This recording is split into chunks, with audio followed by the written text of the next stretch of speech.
안녕하세요. 여러분들 이 패러다임이라고 하는 말이 사실은 이제 토마스 쿤의 과학혁명의 구조라고 하는 책에서 기원했던 표현이었죠. 그러니까 과학자들이 세상을 바라보는 어떤 공통된 시각을 얘기할 때 패러다임이라는 표현을 씁니다. 그런데 토마스 쿤이 얘기하기를 과학이라고 하는 게 쭉 점진적으로 발전한 게 아니다. 이 패러다임의 급격한 전환을 통해서 좀 혁명적으로 발전한다라고 얘기를 하기 때문에 과학혁명의 구조라는 말을 쓴 겁니다. 예를 들어가지고 여러분들 수학자가 예를 들어서 어떤 복잡한 수식을 증명하려고 해요. 그런데 논문의 시작부터 막 더하기, 빼기, 곱하기, 나누기 이른바 사칙연산이라고 하는 이 기초적인 게 왜 성립하는가부터 다 논증하려고 한다면 얼마나 힘들겠어요. 힘들고 귀찮고 짜증나는 일이죠.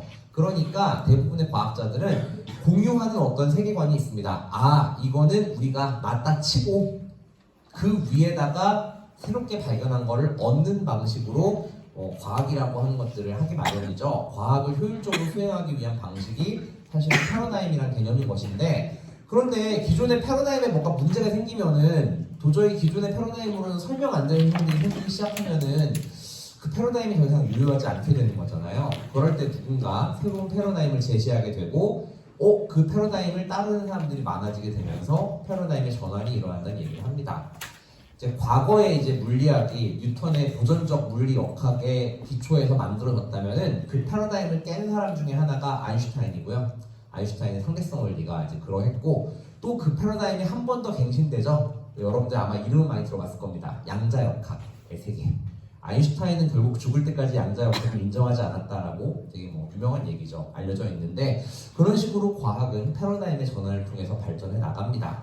근데 이 패러다임이라는 말이 과학 쪽에서도 많이 사용되지만 그 외에 다른 분야들로 좀 이런 의미가 확대해서 사용되기도 하는데, 그런 의미에서 이제 패러다임이라는 걸 영화에 적용해 보면 뭐냐면요, 절대적인 건 아니지만 아무튼 과거에 인기가 있었고 또 많이 생산되었던 영화들이, 영화의 시나리오 구조가 일반적으로 따르고 있던 틀이 바로 패러다임이란 개념이다 라고 누군가 제시를 한 겁니다. 사이드필드라고 하는 학자가 그런 식으로 제안을 한 건데, 영화들을 분석해 보니까 이렇게 크게 세 토막으로 나누어지더라 라고 하는 것입니다. 이 세 토막으로 나누는 기준은 사실 아리스토텔레스의 시학에서부터 기원한 얘기라고 할 수가 있고요. 이렇게 세 토막으로 나눠봤을 때 구성점이라고 하는 게 적어도 두 개가 발생한다라고 하는 것을 얘기한다는 것이죠. 등장인물이 어떤 일상적인 삶을 영위하고 있다가 갑자기 사건의 영역으로 진입하는 어떤 경우가 생길 수 있잖아요. 예를 들어가지고 이제 어떤 경찰이 있다고 쳐봅시다. 경찰이 사건을 수사하는 게 일상이잖아요. 이 사람들의 일상은 범인을 잡고 사건을 수사하는 거죠. 그렇죠? 그런데 갑자기 이 사람이 범죄를 저지르게 됐어. 의도치 않게 누군가를 정말 실수로 살해를 한 겁니다. 예컨대 교통사고를 냈는데 경찰이 그만 겁이 나니까 신고를 안 하고 뺑소니를 쳐버렸어요.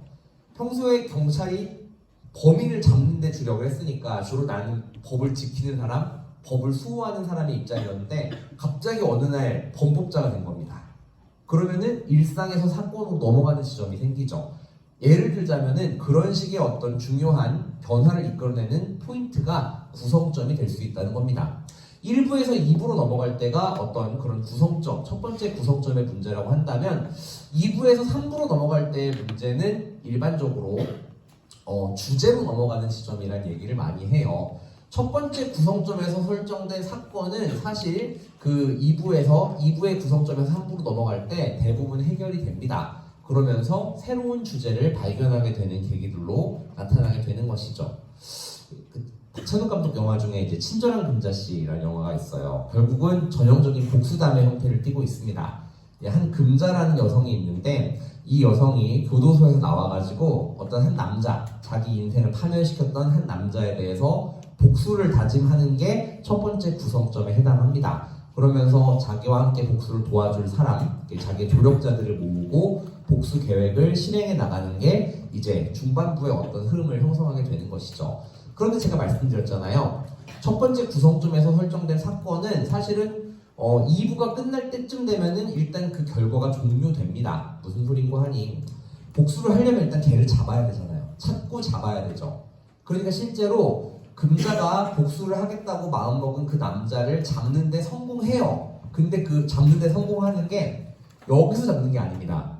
실제로는 여기쯤에서 잡아요. 근데 금자가 이 남자를 그냥 이제 뭐 죽이거나 아니면 담그거나 해서 끝내면 되는 문제인데 금자는 그 순간에 무엇을 발견해 버립니다.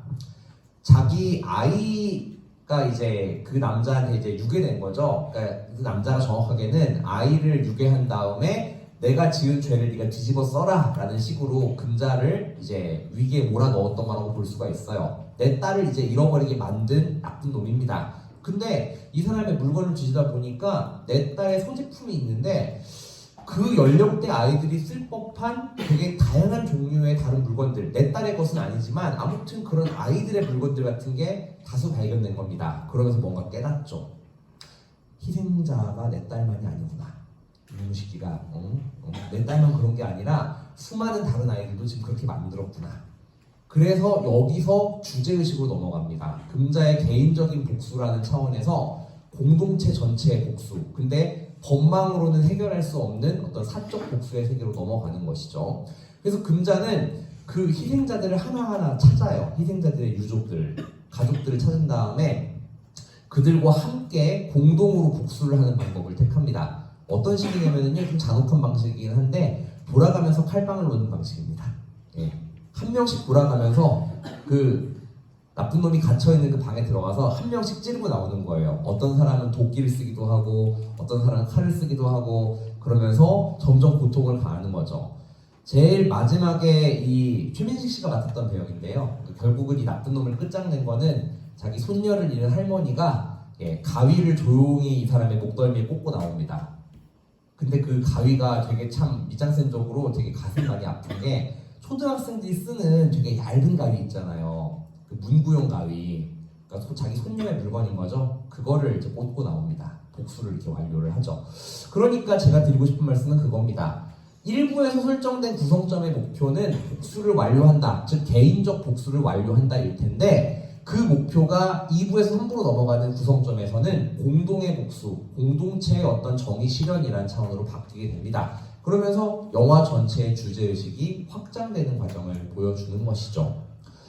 제가 지난번에 왜 검은 사제들 얘기도 잠깐 했던 것 같아요. 검은 사제들 같은 경우도 결국 1부에서 2부로 넘어가는 구성점은 이제 주인공을 강동원이라고 보면 이게 해명이 좀 됩니다.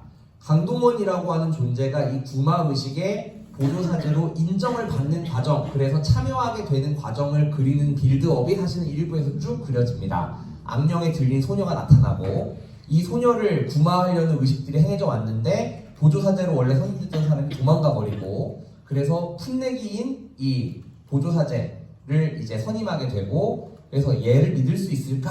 막 이런 의심의 시각이 펼쳐지고 있는데 결국은 어쩔 수 없이 얘가 보조사제로 선임되게 되는 과정들, 결국 그게 1부의 구성점을 이룬다고 한다면 그러면 문제는 그거잖아요. 이 구마의식이 성공할 것인가 실패할 것인가. 최초에 이 함께하는 구마의식이 행해지는 게 2부의 어떤 중요한 시퀀스들을 이루게 되는데 근데 결과적으로는 실패하죠. 잡다한 이 사령들을 쫓아내는 성공했는데 제일 큰 악령을 몰아내는 데는 결국 실패하고 심지어 이 악령이 이 강동원이 맡았던 그 보조사제, 이 보조사제의 가장 내밀한 트라우마를 건드립니다.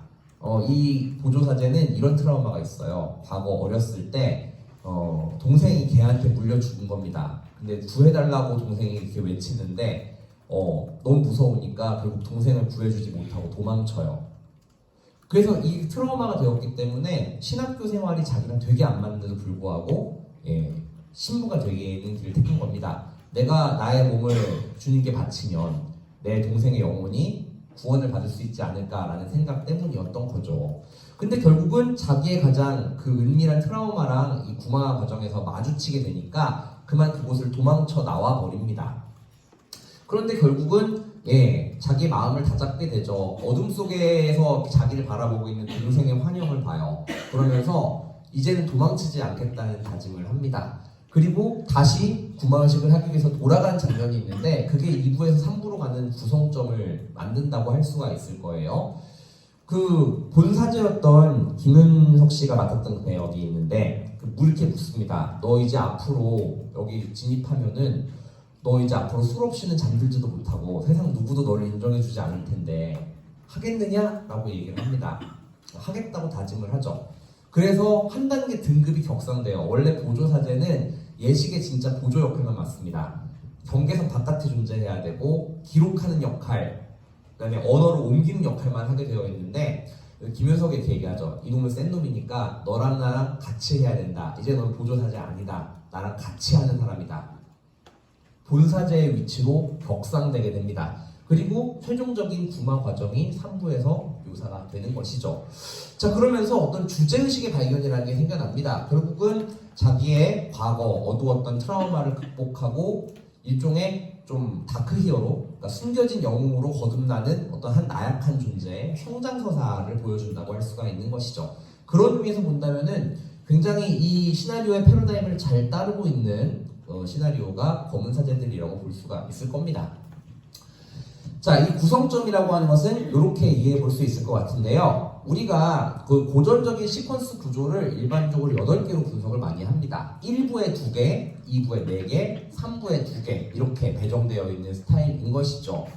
이것들의 각각의 기능들을 한번 좀 살펴보면서 정리를 해보도록 하겠습니다.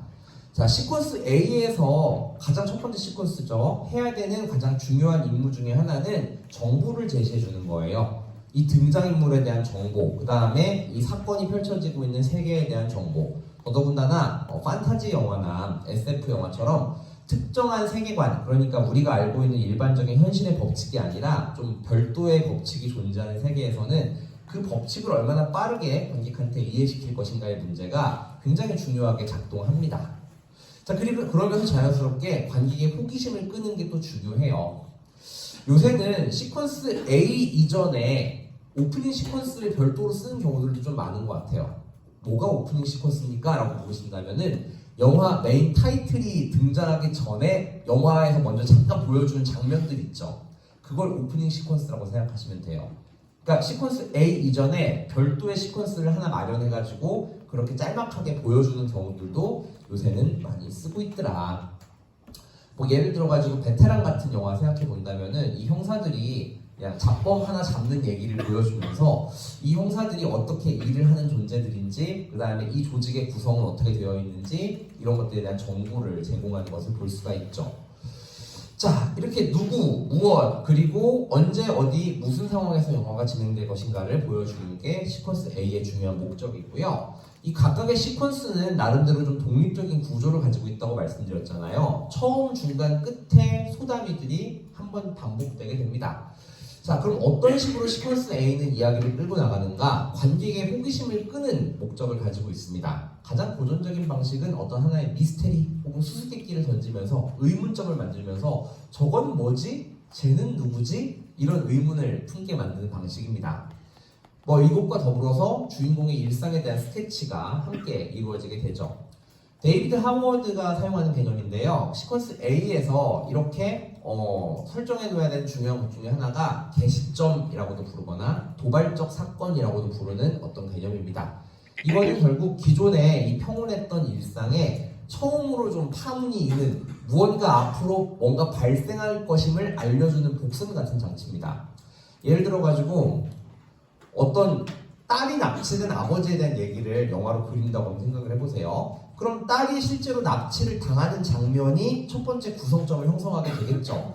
근데 그 이전에 앞으로 딸이 납치될 것임을 알려주는 전조 같은 것들이 시퀀스 A에서 등장할 수 있다는 겁니다. 예컨대 자기 집 마당에 처음 보는 사람의 발자국이 찍혀 있다거나 아니면 어디선가 그들의 이 행복한 일상을 지켜보고 있는 사람의 시각이 보여지고 뭐 카메라로 찍는 스냅샷 같은 것들이 등장을 한다거나 하면은 감시당하고 있다는 걸 암시하게 되잖아요.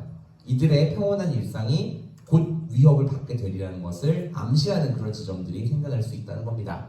여러분들 그 봤던 영화를 한번 떠올려 보시면서 어떤 것들이 있을까? 예, 대부분의 시나리오는 이런 것들의 요소들을 가지고 있거든요. 무엇이 개시점이라고 할 수 있을까? 이런 거를 생각해 보셔도 재밌을 것 같아요. 기존의 일상에 처음으로 어떤 파문이 있는 순간을 얘기하는 것이죠. 자, 그 다음에 시퀀스 B라고 한다면은 1부의 가장 마지막 시퀀스에 해당한다고 할 수가 있습니다. 이때 중요하게 설정해야 될 것은 외적 갈등이 조금 더 주가 되는 드라마의 경우에는 주긴장축이라는 표현을 쓰고요. 내적 갈등이 조금 더 중요한 드라마의 경우에는 중심 딜레마라는 표현을 쓰는데 아무튼 영화에서 주로 다루어야지만 될 문제가 무엇인지를 명확하게 설정하는 단계를 가진다는 것입니다. 예컨대 그 딸이 납치된 아버지의 경우에는 납치범과 이 아버지의 대결이라고 하는 게 중심을 이룰 것이기 때문에 이제 뭐가 나와야 되죠? 빌런이 등장하기 시작해야 됩니다. 즉 반동 인물이 이제 이 시퀀스 B에서부터는 모습을 드러내기 시작해야 돼요. 예컨대 딸을 납치한 납치범이 있다고 한다면 납치범이 전화를 건다거나 아니면 자기의 존재를 알린다거나 납치를 한 다음에 아무튼 통보를 한다거나 하는 식으로 자기를 드러내야 하는 것이겠죠. 자, 이렇게 주긴장축이라고 하는 게 생겨나기 시작한다라고 하는 거죠. 그러면서 또 동시에 중심 딜레마를 만들어 놓기도 합니다. 그러니까 검은 사제들 같은 경우에 물론 외적 갈등의 요소가 두드러지긴 합니다만 내적 갈등도 상당히 많이 사용되고 있죠. 특히 주인공이 겪고 있는 자기 트라우마와의 싸움. 근데 이 트라우마의 정체가 사실은 시퀀스 B 정도에 등장을 해요. 그 걔한테 동생이 물리는 그 사고가 처음 회상 장면을 통해 가지고 정확하게 꿈 장면이죠. 꿈을 통해서 드러나는 게 이 시퀀스 B에 해당합니다. 그런 것들이 이제 설정되어 있다는 것이죠. 아까 말씀드린 것처럼 본격적으로 갈등을 형성하기 위해서 반동 인물이 등장하는 것도 요 타이밍이라고 할 수가 있겠습니다. 그 다음에 영화의 주된 추동력을 형성해 줄 필요가 있어요. 저는 이거를 그 멀리까지 가기 위해서 기름을 빵빵하게 채우는 과정이라고 묘사를 많이 하는데 사실은 에너지가 있어야지만 이 극을 밀고 나갈 수가 있는 거잖아요. 그게 핵심은 사실은 운동성이거든요. 운동의 총체성을 보여주는 양식이죠. 그런데 어떻게 하면은 이 영화의 에너지를 만들어낼 수 있을 것인가? 이 시퀀스 B에서 해줘야 되는 중요한 기능 가운데 하나입니다. 영화를 2시간 동안 끌고 나갈 수 있는 동력을 만들어줘야 되는데 첫 번째, 주인공의 의지에 어떤 정당성을 부여하면 됩니다. 뭐 가장 대표적인 거는 목숨의 위협을 받을 때 살려고 하는 건 기본적인 본능이니까 살기 위해서 혹은 내가 어떻게든 이 위협을 피하기 위해서 혹은 뭐 가족을 보호하기 위해서 이런 이유들이 제시되면은 사실은 좀 상식적인 부분들이기는 한데 쉽게 납득을 하고 우린 넘어가죠. 맞아, 가족을 보호해야 되니까 당연히 쟤는 저렇게 행동하겠지. 그러니까 쟤는 왜 저렇게 행동하지? 라고 하는 것에 대해서 이유를 제시해 주는 게 사실은 시퀀스 B라고 할 수가 있거든요. 자, 그 다음에 주인공의 욕망이 어느 정도로 강렬한지를 보여주는 방식도 우리가 충분히 쓸 수 있습니다. 예를 들어가지고 어떤 사람과 연애하고 싶다. 이게 이 사람의 아주 강렬한 욕망이에요. 근데 그 단순하게 뭐 나이가 이 정도 됐으면 연애도 좀 해보고 싶고 정도라고 한다면 영화가 2시간을 끌고 가기 힘듭니다. 이 연애 감정을 가지고. 근데 저 사람이 얼마나 나에게 운명적인 사람인가를 자꾸 느끼게 되는 과정들을 보여주게 되면은 이 문제가 단순히 그냥 뭐 누군가 다른 사람을 만나서 재밌는 일, 좋은 일을 하자의 수준이 아니라 나의 어떤 부족한 부분을 채워줄 수 있는 유일한 존재를 만난다라는 의미로 격상되면 정당성이 생기잖아요. 얘가 왜 쟤한테 저렇게 집착하는지 우리가 이해할 수 있게 되는 것이죠. 그러니까 역설적으로 연애선에서 되게 중요한 건 뭐냐면요, 그 사람의 결여가 무엇인지를 보여주는 방식입니다. 얘한테 이런 것들이 항상 되게 마음속에 빈 곳으로 남아 있었는데 근데 그 빈 곳을 채워줄 수 있는 어떤 대상을 드디어 발견한 거구나. 그러니까 쟤한테 저렇게 집착하는 거구나. 그게 설명이 되기 시작하는 것이죠. 그 다음에 어떤 플롯이 조금 더 정교한 영화들에서 일반적으로 많이 사용하는 건 뭐냐면요, 주인공이 절대로 빠져나올 수 없는 어떤 상황이라고 하는 것들을 설정하면서 그게 사실은 가능해집니다. 얼마 전에 파묘를 봤는데요. 파묘 같은 경우에서는 어떤 식으로 장치를 마련하고 있느냐, 사실은 그 알게 모르게 일단 뭔가 이 묘를 이장하는 데 있어서 모두가 다 하겠다고 하는데 유일하게 반대했던 사람이 한 명 있죠. 그 직관, 그러니까 풍수 역할을 맡았던 최민식 씨 역할이 이거 너무 묘자리가 안 좋다, 이런 거 파면은 줄초성 난다라고 하면서 반대하잖아요. 그런데 이 사람이 결국 이 일을 할 수밖에 없었던 이유는 뭡니까? 여러분들 왜 짤 중에 그런 거 있죠? 거절하기엔 너무 큰 돈이었다. 그쵸? 돈을 5억이나 준다고 하니까 거기다 또 장치를 하나 더 마련해요. 곧 있으면 딸이 결혼합니다. 그 돈이 필요한 상황인 거죠. 그러니까 별일이야 있겠냐. 그리고 또 하나 장치가 더 있습니다. 대안이 있잖아요. 이거 묘를 파면서 동시에 대살구슬 하면 된다라고 대안을 또 누가 제시를 해주니까 하자라고 결심을 한 거죠. 그러면서 자연스럽게 영화가 본격적인 사건으로 접어들게 되는 과정을 마련해 줍니다. 이때 또 중요한 게 1부에서 2부로 넘어가는 어떤 구성점의 설정이라고 할 수가 있을 것 같아요. 그러면서 본격적인 사건으로 넘어가게 됩니다. 파묘의 경우에는 결국 그 묘를 파헤쳐가지고 뭔가를 꺼내는 게 중요한 어떤 구성점이 되죠. 그걸 꺼낸 이상 이제는 쉽게 옛날 일상으로 돌아가지 못하는 사건이 생겨버리게 된 겁니다. 그냥 평소에 일상적인 사건들, 예를 들어가지고 파묘 보신 분들은 아마 기억나실 텐데 어떤 할머니의 묘를 이장하는 걸 먼저 한번 살짝 보여주잖아요. 그러면서 손자가 이렇게 틀니 가지고 있으니까 달래면서 할머니 배고파 하신다고 틀니 달라고 얘기하는 거 기억나실 겁니다. 그건 일상 스케치하는 방식이에요. 그게 이 사람들의 일상이었다고 한다면 이번에 파는 묘는 좀 달라요. 나한테 큰 아분을 가져다 줄 수 있는 위험한 대상으로 여겨지게 됩니까? 그걸 파버린 이상 이젠 이 사람들은 해결하지 않으면 일상으로 돌아갈 수가 없게 되는 거죠. 그게 바로 구성점 역할을 한다고 볼 수가 있겠습니다. 자, 2부의 첫 번째 시퀀스에서는요, 이 주어진 문제를 해결하기 위해서 주인공이 첫 번째 시도를 하는 장면이 등장을 합니다. 자, 무덤에서 그 관을 파냈어요. 그럼 관을 처리해야 되잖아요. 그쵸? 관을 화장해달라고 했으니까 이제 화장을 하려고 하는데 파묘 같은 경우는 비가 갑자기 내려가지고 화장 일자가 연기되어서 잠깐 어느 병원에 잠깐 관을 보관해 놓는 사태가 생기게 됩니다.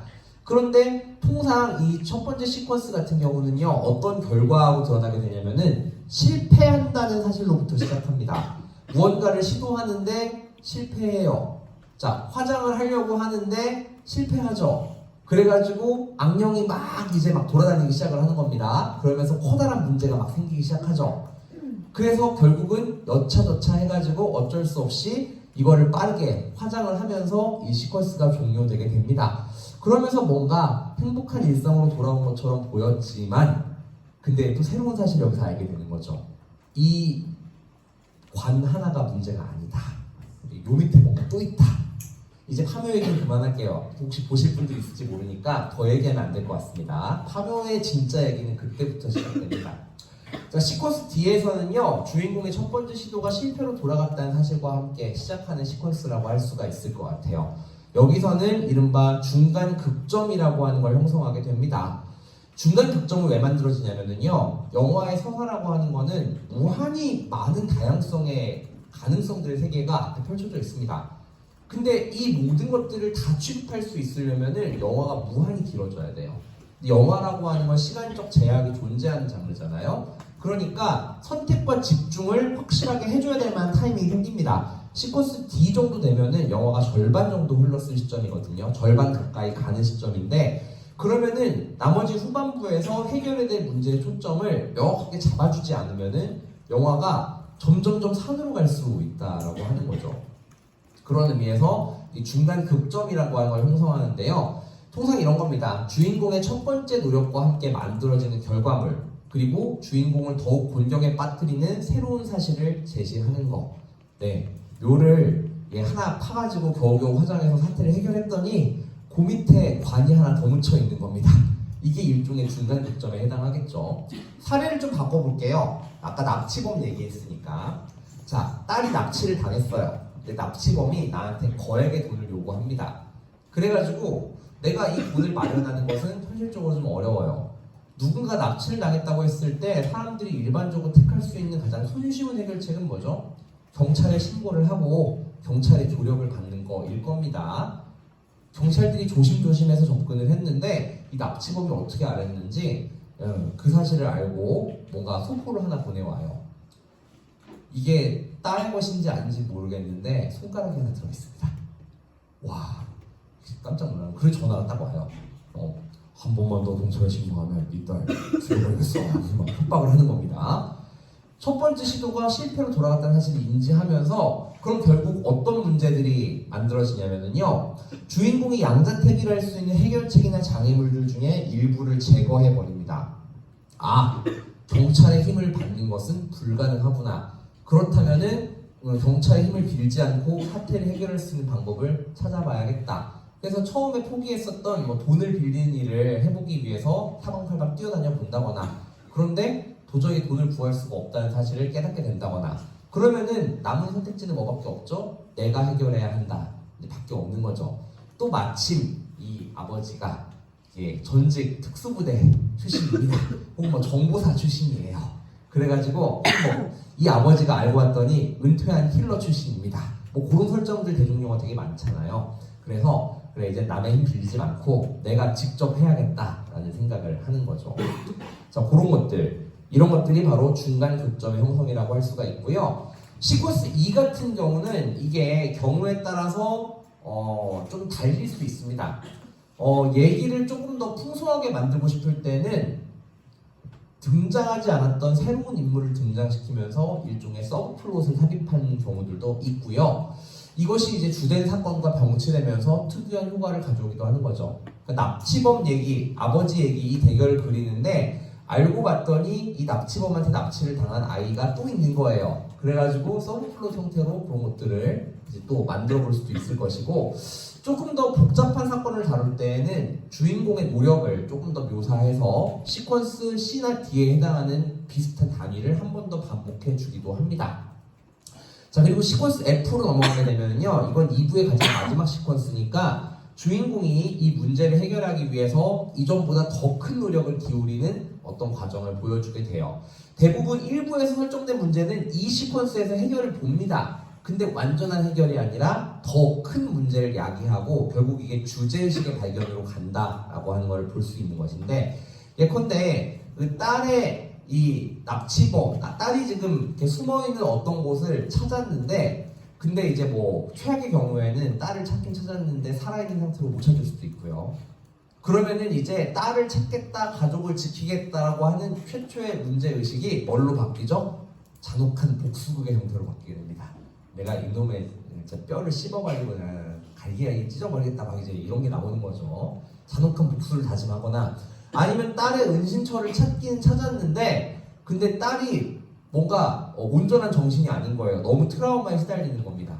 그러니까 내가 복수를 위해서 딸을 이제 이렇게 만든 놈을 찾아서 복수를 하겠다 할 수도 있는 것이고, 얘기의 성격을 완전히 바꿔서 결국은 이 큰 사건을 겪은 딸을 어떻게든지 사랑으로 보듬어서 정상화시키는 이 아버지의 절절한 부성애에 좀 더 초점을 맞출 수도 있습니다. 이야기의 성격은 좀 달라질 수 있죠. 아니면은 그런 경우도 있어요. 딸의 은신처, 그러니까 이놈이 딸을 숨겨둔 곳을 찾긴 찾았는데 이놈이 눈치를 채고 먼저 딸을 데리고 도주를 하면서 내가 이제 결국 허탈한 마음으로 딸을 놓치게 되었던 어떤 상황, 이런 것들이 그려지게 됩니다. 통상 이 F 시퀀스 혹은 바로 다음에 나오는 G 시퀀스에서 인물의 감정이 가장 저점을 찍는 어떤 장면을 함께 보여줄 때가 많아요. 그걸 우리가 이제 로 포인트라고 얘기를 하는데, 파묘에도 보면 이제 그런 게 있죠. 누군가가 크게 다치잖아요. 그게 일종의 로 포인트를 형성한다고 보시면 됩니다. 무언가 감정적으로 주요한 등장인물이 가장 저점에 떨어지게 되는 어떤 것들을 보여주게 되는 거죠. 하지만 그럼에도 불구하고 결국 용기를 내서 최후의 시도를 하게 되는 과정을 보여주는 게 일반적인 영화의 문법입니다. 자, 시퀀스 G가 이제 3부의 첫 번째 시퀀스라고 할 수가 있는데, 이 3부의 첫 번째 시퀀스는 별명이 있어요. 이른바 가짜 해결이라고 하는 별명이 있습니다. 두 번째 구성점에서 제기되어 있던 문제에 대해서 가장 손쉬운 해결책을 취하려고 하죠. 그래서 열심히 노력을 합니다만 뭔가가 해결된 듯 하는데 완전한 해결과는 좀 거리가 먼 상태로 해결이 돼요. 그래가지고 모든 게 다 해결됐다고 믿는데 알고 봤더니 이 나쁜 놈의 가장 큰 흉계가 숨어 있었더라. 혹은 여러분들 반전이 있는 영화 좋아하시죠? 반전이 등장한 타이밍이 사실은 G 시퀀스가 끝날 때 정도에 오는 경우가 많아요. 그것을 바탕으로 해서 H 시퀀스가 등장을 하고 영화 전체의 결말이 나게 됩니다. 이거는 영화 전체를 매조지하는 시퀀스이기도 하기 때문에 영화의 전체의 결말을 보여주기도 하는데요. 사건이 특정한 인물에게 가져다준 변화를 묘사를 하게 됩니다. 주인공은 일반적으로 다시 일상으로 복귀하는 모습을 보여줘요. 원래 하던 일들을 이제 하게 되는 거죠. 그런데 대부분의 영화는요, 주인공이 일상으로 돌아오긴 하는데 이 사건이라고 하는 게 약간 이 사람한테 흔적처럼 남겨져 있는 것들을 보여줄 때가 많습니다. 화면 보신 분들도 아마 그런 것들 좀 느끼셨을 거예요. 이 겪었던 버라이어티한 일들이 이 사람들의 기억의 잔상 속에 얼트어트 스쳐가는 장면들을 또 보여주기도 하죠. 자, 그리고 경우에 따라서는 이 사건이 만들어놓은 결과 때문에 처음으로 돌아가지 못하고 완전히 다른 사람이 되어버린 어떤 사람의 모습을 보여주기도 합니다. 자, 엔딩이라고 하는 것들의 종류를 나눠본다면 이렇게 세 가지로 얘기해 볼 수 있을 것 같아요. 해피엔딩도 있고, 그다음에 좀 새드 엔딩이라도 불리는 언해피 엔딩도 있고요. 그다음에 여러분들이 흔히 열린 결말이라고 많이 부르는 물음표 엔딩이라고 하는 것도 있죠. 제가 근데 항상 강조하는 건데 여러분들이 그 열린 결말이라고 하는 거를 오해하시면 안 돼요. 예. 열린 결말이라고 하는 거는요, 무한히 열려있다는 의미가 아니거든요. 어느 쪽을 선택하든 간에 만족스러움을 줄 수 있어야 한다는 겁니다. 여러분들 뭐 해피엔딩만이 만족스러운가? 그건 아니에요. 어떤 비극적인 정서를 불러일으키는 어떤 것들도 카타르시스를 일으킬 수 있죠. 그렇기 때문에 언해피 엔딩도 경우에 따라서는 만족스러운 결말이 될 수 있습니다. 그러니까 물음표 엔딩은 사실 무한한 선택의 체계 속에 관객을 몰아넣고 그냥 자, 여러분들이 알아서 해석하세요 하는 방식이 아닌 겁니다. 그건 사실 물음표 엔딩이 아니라 무책임한 엔딩이에요. 그런 거를 쓰시면 안 된다. 그런 거를 좋다고 평가하면 안 된다. 좋은 물음표 엔딩은 뭐냐면요, 어떤 해석의 경우의 수를 따라가더라도 나름대로 내 해석의 가지수에 따라가지고 완결된 어떤 결말을 내릴 수 있는 것, 해석해낼 수 있는 것, 그것이 사실은 좋은 물음표 엔딩이라고 할 수가 있겠죠. 예를 들어가지고 주인공이 결국은 이 사건에서 완전히 자유롭지 못한 상태에서 끊임없이 고통받게 될 거야 라고 하는 것들을 깨닫는다고 한다면은 좀 비극적인 엔딩이라고 할 수 있잖아요. 하지만 영화 전체의 주제의식을 그렇게 읽는 게 유의미하다고 한다면, 즉 뭐 과거의 기억으로부터 자유로울 수 없는 인간의 어떤 굴레를 얘기하고 싶었던 게 영화의 주제라고 내가 생각한다면 그렇게 읽는 게 오히려 만족스러운 결말일 수도 있을 겁니다. 근데 이 문제를 그래도 해결하고 주인공이 극복하는데 성공했다라고 읽고 싶다면은 그렇게 해석될 수 있는 여지를 따라가는 게 만족스러운 결말일 수도 있죠. 근데 경우에 따라서는 그 끝을 좀 모호하게 처리하면서 둘 다 가능하게 보여준 영화들이 있잖아요. 좋은 결말은 그런 거예요. 좋은 열린 결말은 어느 쪽을 따라가든 간에 완결된 해석 체계가 가능하도록 만드는 것. 너무 열어놓는 게 이제 사실은 능사는 절대 아니라는 겁니다. 자, 여러분들 만약에 이제 여러분들이 시나리오를 쓰려는 생각이 있다면은 창작자의 입장에서 이런 원칙들을 한번 생각해 보셨으면 좋겠고요. 그 다음에 작품을 분석해야 되는 게 또 우리 학과에서 해야 되는 중요한 어떤 수행 과제들 가운데 하나니까 아마 분석들을 많이 하게 될 겁니다. 소설을 분석하든 뭐 시를 분석하든 아니면 동화를 분석하든 영화나 연극을 분석하든 분석을 많이 할 텐데, 결말을 분석할 때도 좀 이런 관점을 공부해 보면은 어떤 가치 판단의 기준이 서지 않을까라는 생각이 듭니다. 자, 이제 좀 관점을 바꿔서 영화 얘기를 이제 어떤 사적인 기준, 그러니까 역사적인 어떤 차원에서 한번 얘기를 해보려고 합니다. 자, 제가 제목을 예술로서의 영화라고 달아놨잖아요. 사실 영화라고 하는 게 기술적으로 사람들한테 신기함을 주니까 즐거움을 주는 어떤 매체로 받아들여지긴 했는데, 그냥 이건 기술적 흥미에 의한 재미인 것일 뿐이지 아주 오랜 기간 동안 축적되어 왔던 예술이라는 기준에는 부합하지 않는다는 생각이 초창기엔 지배적이었습니다. 아마 그런 생각도 있었을 거예요. 여러분들 왜 그림 잘 그리는 사람들 있잖아요. 이제 우리 학과도 알게 모르게 좀 금손들이 제법 있는 편에 속하는 학과거든요. 미술 전공자는 아닌데 좀 이상하게 좀 그런 케이스들이 좀 있기는 해요. 뭐 아예 실기를 통해 가지고 학교에 입학한 그 전공자들도 우리 학교에 굉장히 많이 있고요. 이 수업에도 좀 몇 명 있습니다. 이제 제가 알기로는. 그러니까 그런 사람들의 입장에서 뭔가 이제 그림을 그린다라는 행위는 사실은 육체적 수련을 통해 가지고 만들어낸 어떤 세계예요. 테크네라고 하는 게 이제 오늘날 영어의 테크닉의 어원이 되었던 말이라고 할 수가 있는데, 예술의 기본적인 어떤 전제 조건 중에 하나는 이 테크네를 획득하는 거였습니다. 그러니까 기술적 수련이라고 하는 것, 오랜 기간 동안 들여가지고 수련한 그 결과물이 곧 예술을 만든다는 생각이 있는 건데, 자, 그림 얘기를 했잖아요. 사진이랑 비교해보세요. 사진은 그 찍는 과정이 너무 간단합니다. 스냅 사진, 진짜 저기 뭐지? 5살짜리 애들한테도요, 핸드폰 쥐어주면은 사진 꽤나 그럴싸하게 찍습니다. 감각이 좋은 애들이 있어요. 그러니까 별다르게 내가 육체적으로 훈련을 겪지 않아도 사진을 찍는 건 가능해요. 물론 예술적으로 사진을 잘 찍는 것도 다른 얘기긴 하겠지만 재현을 하는 데 있어서 크게 어려움을 겪진 않습니다. 진짜와 똑같은 수준으로 재현하는 게 너무 쉬워요.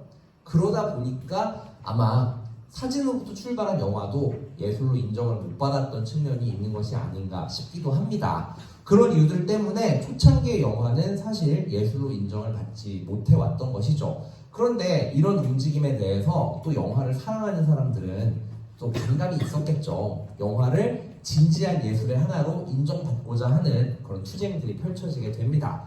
그 맥락에서 좀 주목해 볼 만한 역사적 사건 혹은 운동이 필름다르라고 하는 운동이에요. 필름다르.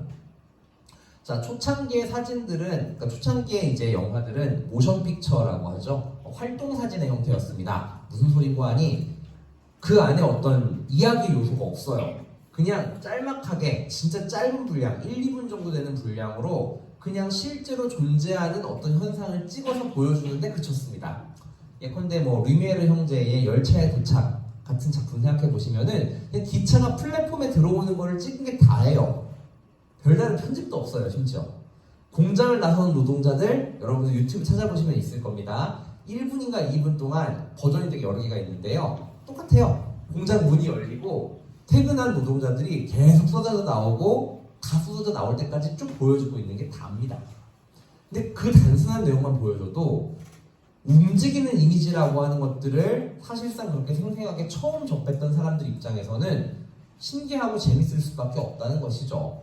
물론 이제 시각의 잔상 효과를 이용한 좀 영화의 선행 매체라고 여겨지는 많은 시각 장치들이 존재하곤 했습니다. 여러분들 왜 그 교과서 귀퉁이에다가 이렇게 그림 그려가지고 탁 옮겨가지고 만화 만드는 거 옛날에 해보신 적들 다 있을 겁니다. 근데 그거랑 비슷한 원리들을 이용한 잔상 효과를 이용한 좀 시각적 유의 장치 같은 것들이 많이 개발들이 되어 왔어요. 원판 같은 거에다가 그 사람들 모양을 이렇게 만화책처럼 그려놓고 이걸 빠르게 돌리게 되면은 사람이 움직이는 것처럼 보이는 장치도 있거든요.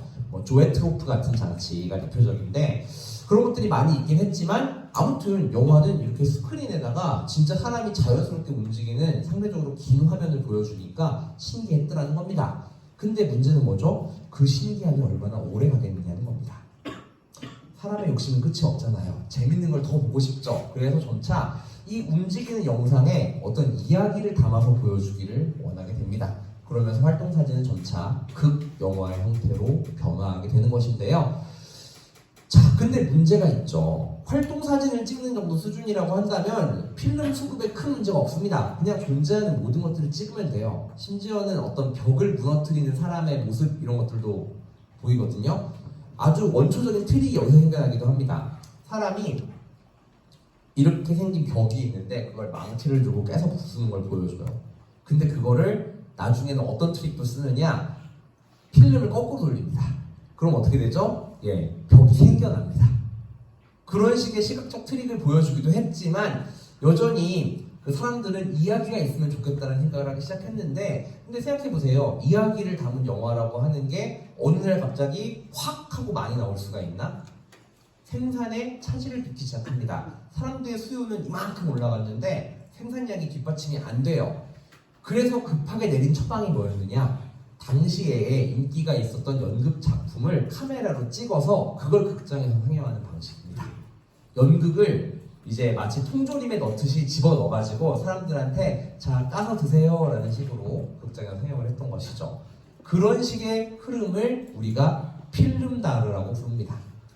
전체 연극 상연을 그대로 기록하고요. 사실은 거의 원테이크로 찍은 거죠. 객석의 12번째 줄 중앙에 카메라를 배치하고 연극 배경과 배우 연기를 그냥 하나의 쇼트로 쭉 촬영하는 방식이었습니다. 오늘날에는 연극 같은 거 기록할 때 많이 있는데 그때는 나름 클로즈업도 쓰고 카메라 워크도 쓰고 해가지고 구성을 하는데 필름다르 시절에는 그런 거 없었어요. 그냥 기록입니다. 말 그대로 CCTV처럼 기록을 하는 건데 왜 이런 것들이 생겼다? 생산량을 따라갈 수 없으니까 일단 그래도 많이 생산되고 있는 연극을 이용해서 이 생산량을 좀 맞춰보려고 했다라는 흐름인 겁니다. 최초로 제작된 필름다르 영화는 이제 기즈공작의 암살이라고 하는 1908년도 영화가 있는데요. 원작이 당연히 연극이었겠죠. 여러분들 이거는 제가 미리 말씀드릴게요. 외우지 마세요. 네. 이런 것까지 막 외울 필요는 없습니다. 근데 여러분들 요 밑에 있는 요 감독의 이름이랑 요 작품 정도는 조금 알고 계시면 좋습니다. 그리피스라고 하는 감독이 있거든요. 데이비드 그래피스라고 하는 D.W. 그리피스가 우리가 일반적으로 부르는 그리피스 감독의 영화가 프랑스에 수입이 돼요. 미국 감독인데 이 사람의 영화를 보니까 뭐 이제 국가의 탄생이라든가 인톨러런스, 뭐 이제 불관용이라고 우리가 흔히 번역하는 인톨러런스 이런 작품들이 프랑스에 수입이 돼요. 근데 프랑스 사람들이 보기에 와 저건 뭔가 다르다. 저건 진짜 연극이랑은 좀 뭔가 다른 것 같아. 소위 얘기하는 영화스러움이라는 게 있구나 라는 생각을 하는 겁니다. 그러면서 자기네 나라에서 많이 만들어져 왔던 이런 필름다르 영화들을 비판하기 시작해요. 자, 그러니까 여러분들 잘 생각해 보세요. 필름다르는 영화사적으로 중요한 사건인데 이 사건이 중요한 게 아니라 이 필름다르 운동에 대해서 비판을 하기 시작한 게 중요한 겁니다. 필름다르 운동은 진짜 퇴행적인 형태다라고 작품 내에서 비판이 일면서 어떤 시각을 가지게 되냐면요. 영화스러운 어떤 문법을 개척해야 한다. 영화를 영화답게 만드는 조건이란 무엇인가? 그래야지만 사실은 예술로서의 고유성을 주장할 수가 있게 될 거잖아요. 이 필름다르에 대한 비판을 통해서 영화다움이란 무엇인가라는 질문이 생겨났고 이 과정에서 영화의 고유성을 설명하기 위한 논리들이 등장을 하게 됩니다. 이때 자극제가 되었던 것이 저기 대서양을 건너서 수입되었던 미국 감독의 영화들. 사실 미국은 조금 초창기부터 이런 영화의 어떤 고유성에 대한 생각들이 좀 있어 왔었고 그래서 이제 뭐 에드윈 포터 감독의 대열차 강도 같은 것들을 보면은 교차 편집 같은 기법들이 드러나기도 합니다.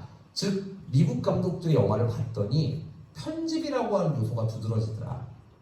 자, 필름다르는 어때요? 원테이크로 그냥 쭉 찍은 거라고 말씀드렸잖아요. 편집이라는 요소가 별로 없습니다. 근데 미국 영화들은 저렇게 시간과 공간을 어떤 감독의 의도에 따라서 재배열하고 재배치하고 하는 과정을 자유롭게 하더라. 즉 편집이라고 하는 게 영화를 가장 영화스럽게 만들어주는 어떤 기법이 아닐까? 이런 생각을 하게 됐더라는 겁니다. 자, 이런 어떤 생각들의 좀 이론적 베이스를 제공했던 어떤 생각들을 한번 살펴보도록 할게요. 먼저 루돌프 아르나임이라고 하는 사람이 제기했던 형태심리학이라고 하는 게 있습니다.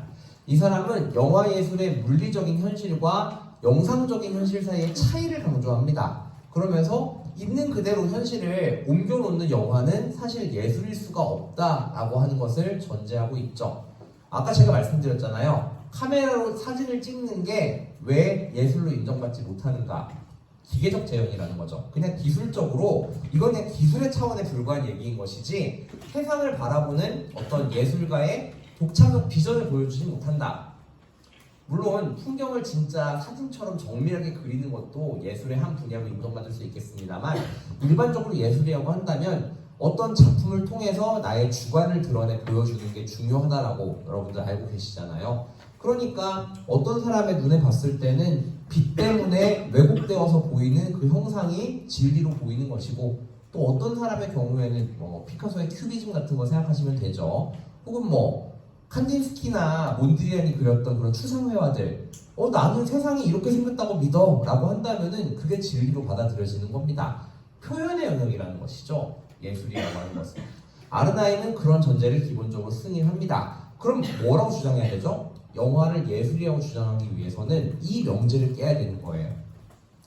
영화는 현실을 그냥 단순하게 기계적으로 옮겨놓은 것이 아니다. 오히려 현실의 어떤 측면을 변형시키거나 왜곡시켜서 재현하는 방식이다 라고 주장해야 했다는 겁니다. 자, 우리가 변형, 왜곡 말이 조금 부정적인 함의가 있을 수 있는데 이거 예술에서 굉장히 중요하게 받아들여지고 있는 원리 가운데 하나입니다.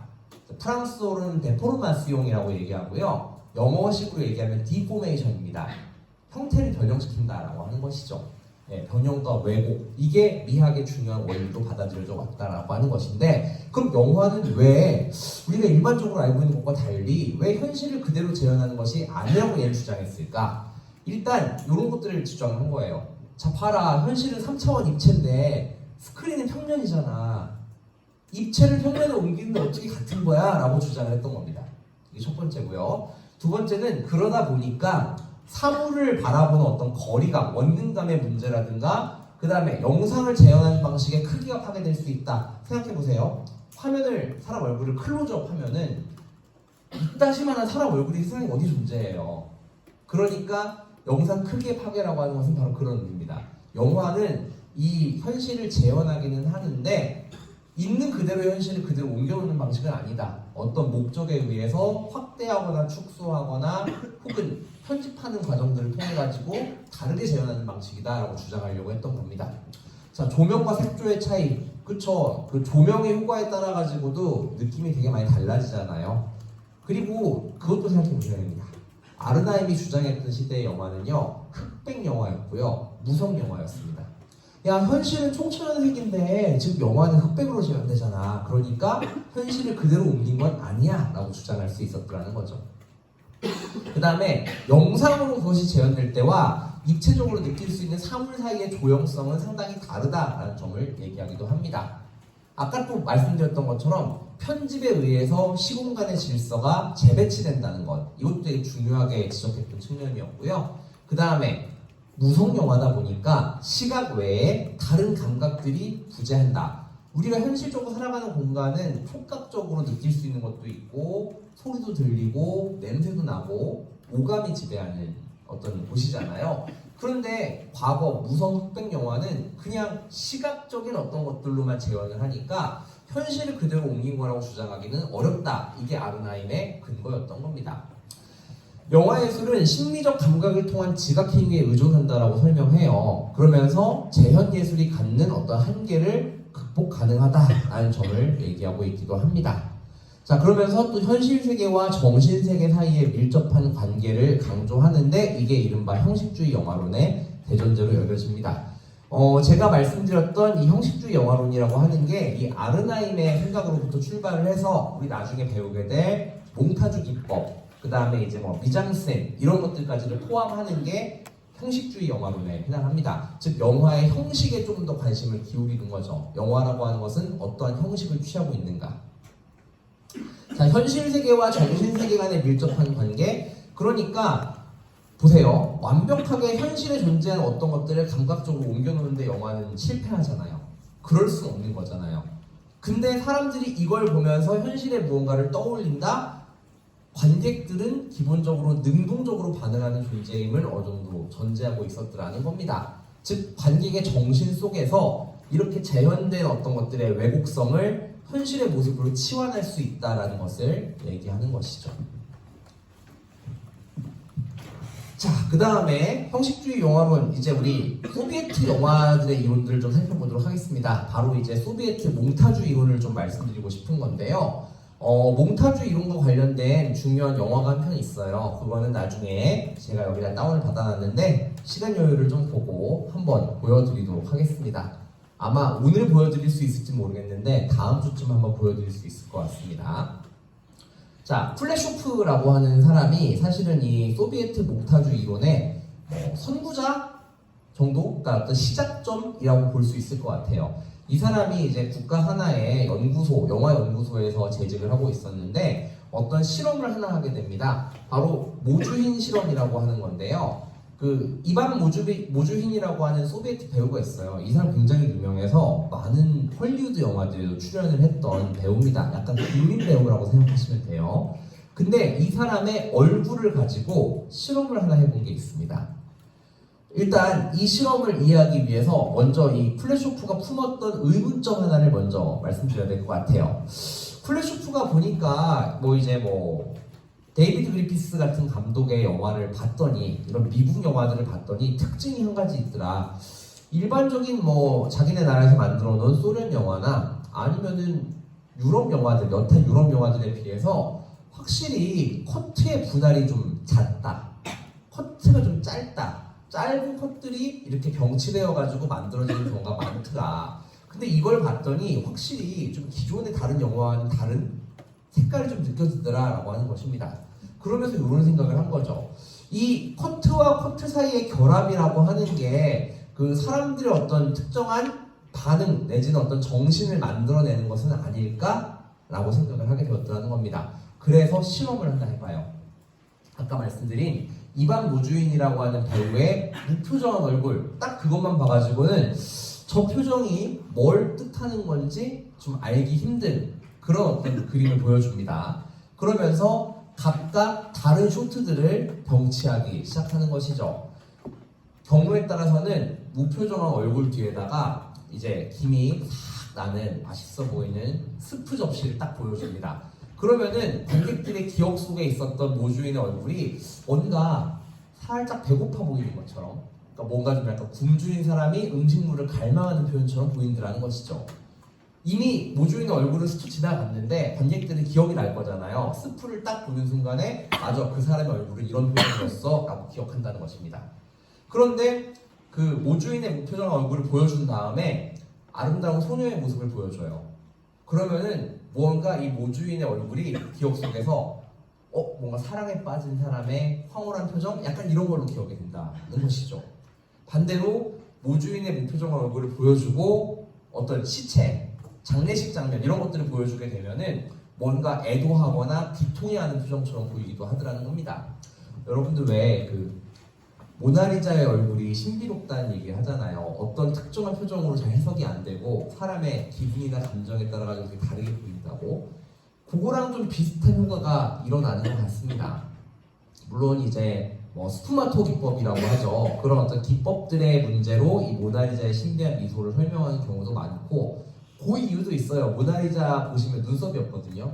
이게 꽤 표정을 미묘하게 만드는데 큰 역할을 하기도 합니다. 뭐 이런 설명들도 있지만 기본적으로 사람들이 생각하고 있는 어떤 바에 따라 가지고 그 해석이 달라진다라고 하는 의미일 겁니다. 그런데 그 해석의 어떤 단초를 저렇게 다음 쇼트를 통해 가지고 보여줘 버리면은 사람들의 생각이 그쪽으로 견인된다라고 하는 것이죠. 그쪽으로 이어질 수 있다라고 하는 것입니다. 이 무표정한 얼굴이 병치되어 있는 각각의 쇼트에 다르게 반응하더라라고 하는 것들을 실험하게 됩니다. 여러분들 그 모주인 효과 제가 여기다가 못 실어놨는데 워낙 유명해서 네이버 같은 데 찾아보면 바로 나옵니다. 우리 한번 같이 볼까요?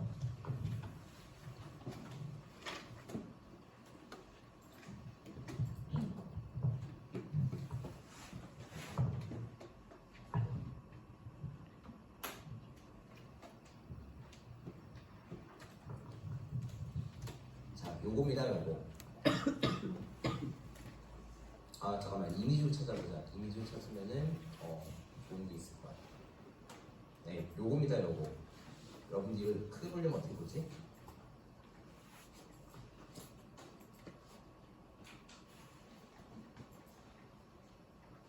이걸 크게 보는 방법은 뭐죠? 뭐 누르면 되나? 그냥 이렇게 해서 봅시다. 자, 여러분들 보시면은 자, 이렇게 스프를 보여주고 모주인을 보여주고, 그 다음에 이렇게 관에 누워있는 시체를 보여주고 모주인을 보여주고, 그 다음에 이렇게 아름다운 여인을 보여주고 이렇게 모주인을 보여주고 하는 방식, 이런 것들을 취하면서 관객들의 어떤 해석 같은 것들을 이제 물어봤더라는 겁니다. 그랬더니 그런 반응들이 나왔다라고 하는 의미예요. 자, 계속 보겠습니다.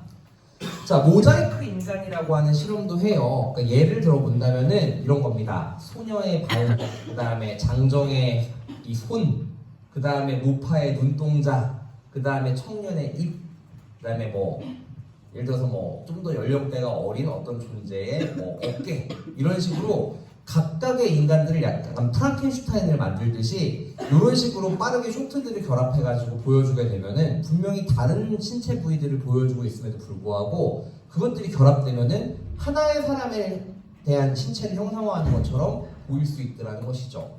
하나의 새로운 인간으로 이걸 창조할 수 있다는 것을 실험하기도 합니다. 그러니까 결국 플래시오프가 집중했던 건 뭐냐면요, 컷과 컷이 서로 결합되었을 때 어떤 심리적인 효과가 생겨난다는 것을 증명했다고 볼 수가 있을 겁니다.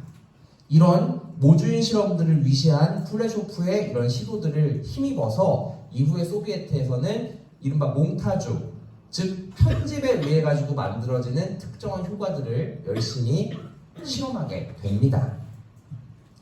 자, 대표적인 사람을 두 사람 꼽자면은 이제 푸도프킨이라고 하는 감독과 그다음에 에이젠슈타인이라는 감독을 꼽을 수가 있는데, 두 사람의 몽타주 구성 방식은 조금 차별화된다는 게 특징입니다. 조금 차이가 나요. 이 푸도프킨의 편집론은 사실 이 그리피스를 위시한 헐리우드 영화의 어떤 이론을 조금 더 정립한 거라고 볼 수가 있을 것 같습니다. 그리피스 자체는 몽타주라고 하는 개념에 대해서 이론적으로 정립하지는 않았어요. 근데 거기에 대해서 조금 더 이론적으로 좀 정리를 한 사람이, 그리피스를 정리한 사람이 푸도프킨이라고 볼 수가 있을 것 같아요. 자, 이 사람은요, 영화의 기초를 어떤 움직임이라고 하는 것으로 규정합니다. 즉 사진이라고 하는 게 정적인 이미지라고 한다면 영화의 기본은 움직임이라는 것이죠. 그러면서 영화 감독의 어떤 가장 중요한 목표 가운데 하나는 관객의 관심을 끌 수 있는, 유도할 수 있는 컷과 컷의 결합 방식을 개발하는 것에 있다라고 얘기를 했습니다. 그러니까 영화라고 하는 것을 단순히 어떤 것을 촬영해서 보여주는 데 목표를 두는 게 아니라 관객들에게 특정한 무언가를 전달하기 위한 효과를 가지는 것이라고 이 사람은 생각을 한 거죠. 그리고 그 효과를 낼 수 있는 중요한 방법보다 편집이라고 생각했던 겁니다. 여러분들 몽타주라는 개념은요, 넓게 얘기하면, 넓은 의미의 몽타주 개념을 얘기하면은 이거는 편집이라는 말과 거의 동의합니다. 그런데 우리가 좁은 의미로 그냥 뭐 몽타주 이론 이렇게 얘기할 때는 그 앞에 뭐가 생략되어 있어요.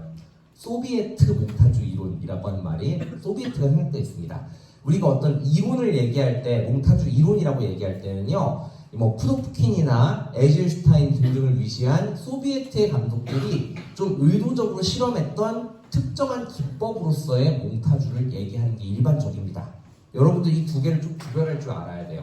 넓은 의미의 몽타주와 좁은 의미의 몽타주를. 저는 이제 좁은 의미의 몽타주 개념에서 중요한 두 사람이라고 할 수 있는 푸도프킨과 에이젠슈타인 얘기를 좀 한번 해보려고 해요. 아마 오늘은 푸도프킨 정도 얘기를 하고 수업을 정리해야 되지 않을까 싶기는 한데요. 일단 할 수 있는 데까지 해보도록 하겠습니다. 몇 시죠 지금? 10분 정도 제가 아마 시간을 더 쓸 수 있을 것 같은데, 네, 1시 10분에는 마치는 걸 목표로 해서 달려가 보도록 할게요. 자, 이 사람은요, 커트를, 그러니까 이제 한 컷 한 컷, 그러니까 여러분들이 이제 아시는 용어로 얘기한다면 쇼트가 되겠죠? 끊기지 않고 만들어지는 촬영단위 쇼트라고 하잖아요. 이 쇼트를 단순하게 생명이 없는 몽타주의 재료일 뿐이다 라고 먼저 상정을 했습니다. 이 개념이 사실은 에이젠슈타인이랑 좀 달라지는 개념이기도 한데, 그건 나중에 에이젠슈타인 얘기할 때 비교하면서 말씀을 드리도록 할게요. 그리고 사실상 이 커트 하나하나는 별다른 생명이 없는 그냥 재료에 불과한 것인데, 이것들의 결합을 통해서 비로소 생명력을 가지는 영화가 탄생한다라고 생각한 것이죠. 그러니까 이 사람 같은 경우는 결국은 이 영화 전체의 구조를 구성하는 게 가장 중요하다고 생각을 했던 사람입니다. 그래서 영화는 촬영되는 것이 아니라 구성되는 것이라는 표현을 쓰기도 하는 것이죠. 그 구성이 바로 몽타주에 해당한다고 생각을 한 겁니다. 이 사람은 5가지 방식으로 몽타주라고 하는 것들을 분류할 수 있다고 생각을 했어요. 예컨대 대조의 몽타주라고 하는 게 있을 수 있죠. 이거는 서로 붙어있는 두 커트 사이에 일어나는 상호간의 대조적 강조가 일어나는 방식입니다. 예를 들어가지고 앞에 나온 커트에서는 엄청나게 부유한 사람의 식사 장면을 보여주고 있다가 바로 다음 커트에서는 가난한 사람의 진짜 소박한 식사 장면을 보여주고 있어요. 이러면은 대조적인 효과가 발생하죠. 이 두 사람의 상황이 상반되어 있다는 것을 보여줄 수가 있겠죠. 자, 평행이라고 하는 개념은 뭐냐면요, 각각의 두 상황이 엇갈려가지고 차례대로 이제 결합하는 어떤 것들을 얘기합니다. 예를 들어가지고 각각의 두 상황이 엇갈린다라고 하는 거, 예를 들어가지고 A라고 하는 사람이 손을 이렇게 내밀어요. 그 다음에 B라는 사람이 반대쪽에서 또 손을 내밀어요. 그리고 서로 손을 잡는 다음 커트가 나옵니다. 이거 같은 경우는 어떤 각각 하나의 상황 속에서 존재하는데 각자 거기에 따른 행동들을 하는 거죠. 자연스럽게 이런 것들이 연결되는 방식을 이제 평행 몽타주라고 얘기할 수 있을 겁니다. 그 다음에 이제 상징이라고 하는 거는요, 서로 이질적인 성격을 가지고 있는 두 커트가 결합하는데 통상 어떤 유사성을 상징하는 방식입니다.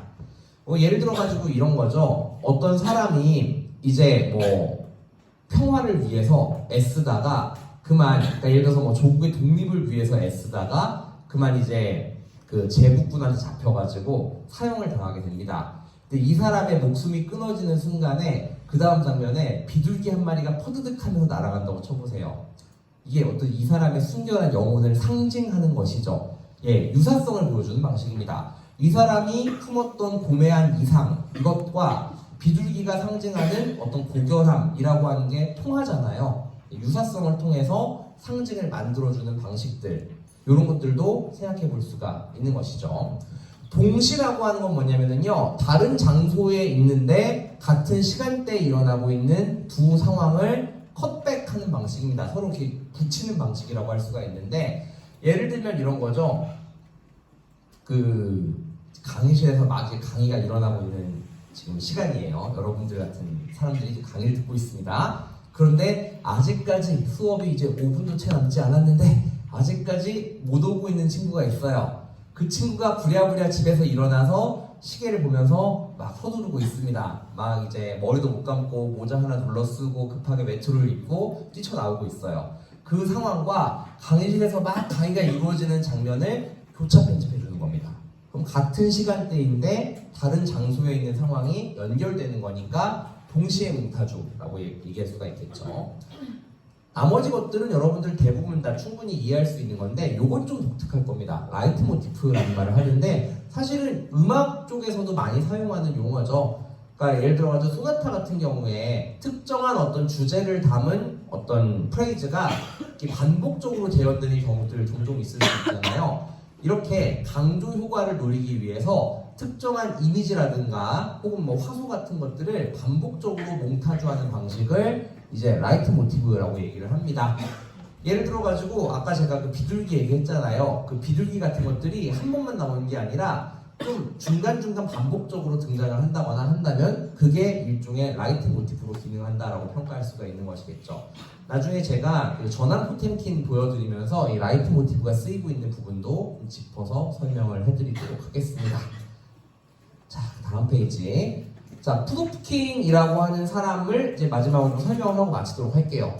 이 푸도프킨 편집론의 공식을 얘기해 본다면은 결국 A 플러스 B는 AB다 라고 하는 공식입니다. 자, 아까 들었던 거 생각해 보세요. 푸도프킨은 각각의 쿼트들은 그냥 재료에 불과하다고 생각을 했죠. 그리고 그것들이 결합되어 가지고 전체를 이룬다고 생각을 하는데 그냥 A랑 B를 합쳐놓으면은 그냥 A, B가 된다. 즉 벽돌로 건축물을 쌓는 것처럼 그냥 그 쿼트의 결합 원리를 이해했다는 겁니다. A와 B의 의미가 동시에 있는 방식으로 이 결합 효과를 이해한 것이죠. 그러니까 사람이 A라는 컷과 B라는 컷을 보면은 그냥 A와 B가 결합된 의미로 이해를 한다라고 하는 것입니다. 그런 의미에서 이 사람한테 커트 혹은 쇼트라고 하는 단위는 한 장의 벽돌처럼 여겨진다라고 해요. 이거는 푸도프킨 스스로가 한 얘기가 아니라 에이젠슈타인이 자기의 어떤 그 몽타주 이론을 푸도프킨과 비교하려고 푸도프킨 얘기를 꺼내면서 그렇게 정의를 한 겁니다. 그러니까 푸도프킨 스스로가 이렇게 얘기한 건 아니고요. 에이젠슈타인이 푸도프킨을 자기가 비교할 때 썼던 표현이 저겁니다. A랑 B랑 결합하면 A, B가 된다라고 하는 공식이죠. 이 벽돌 같은 쇼트의 결합들이 계속 축적되게 되면 결국 뭐가 되겠죠? 한 편의 영화가 되겠죠. 이 영화 전체가 제시하려고 하는 주제 혹은 의미가 중요하다라고 보는 게 푸도프킨의 생각이었습니다. 결국은 이 개별적인 쇼트들의 몽타주들의 의미가 전반적으로 축적되어서 영화 한 편의 의미가 완성된다고 생각했던 것이죠. 그런데 우리가 이제 다음 시간에 다룰 에이젠슈타인의 충돌 몽타주는 이거랑 느낌이 좀 많이 달라요. 많이 다르니까 에이젠슈타인이 자기랑 푸도프킨을 비교하려고 했던 거겠죠? 자, 구체적으로 어떻게 달라지는지에 대해서는 우리 다음 주에 만나서 얘기를 나눠보도록 합시다. 여러분들 고생하셨어요.